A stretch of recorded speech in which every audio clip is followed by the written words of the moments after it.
Buyrak toshlarida beradigan og'riq dunyodagi eng kuchli og'riqlardan biri bo'lib, ba'zi bemor ayollar buni hatto tug'ish og'rig'idan ham kuchliroq deb hisoblashgan ekan. Bugungi videoda tanamizda buyrak toshlari qanday paydo bo'lib qolishi haqida qisqacha gaplashamiz. Tanamizning bel qismida joylashgan bir juft buyraklar qonda hosil bo'lgan keraksiz va zararli moddalarni ajratib olib, ularni siydik ko'rinishida tashqariga chiqarib yuboradi. Siydik tarkibida ko'p miqdorda minerallar va elektrolitlar mavjud.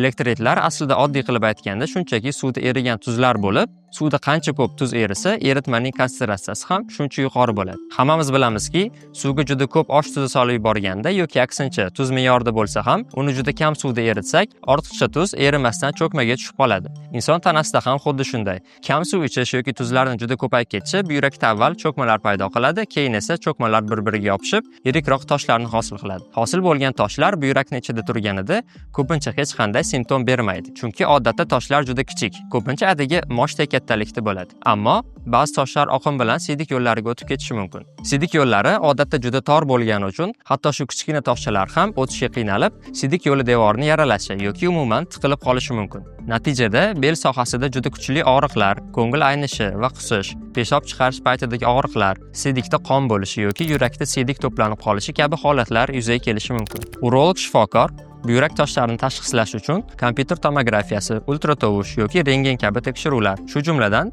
siydik va qon analizlarini yozib berishi mumkin. Buyrak toshlarining tarkibi va shakli turlicha bo'ladi. Bu ular aynan qanday tuzlardan hosil bo'lganiga bog'liq. Shu kabi tuzlarga boy bo'lgan mahsulotlar, masalan, go'shtli taomlar, sho'r mahsulotlar, yong'oqlar, shokolad, choy va gazli ichimliklarni me'yordan ortiq iste'mol qilish va buning ustiga juda kam suv ichish buyrak toshlarini hosil bo'lish xavfini oshirib yuboradi. Shuningdek, siydik yo'llari infeksiyalarini o'z vaqtida davolamaslik ham shular jumlasidandir. Sog'lom ovqatlanish, tana vaznini normada saqlash, limonli suv yoki apelsin sharbati va albatta kun bo'yi yetarli miqdorda suv ichish buyrak toshlari xavfini kamaytiradi. Shuni yodda tutingki, peshob rangiga qarab yetarlicha suv ichyapsizmi yoki yo'q bilib olishingiz mumkin. Normada siydik rangi shaffof yoki och sarg'ish rangda bo'lishi kerak. Agar siydik rangi to'q bo'lsa, bu siz ko'proq suv ichishingiz kerakligini bildiradi. Siz bilan Med 36 jamoasi bo'ldi. Keyingi ko'rsatuvlargacha sog' bo'ling.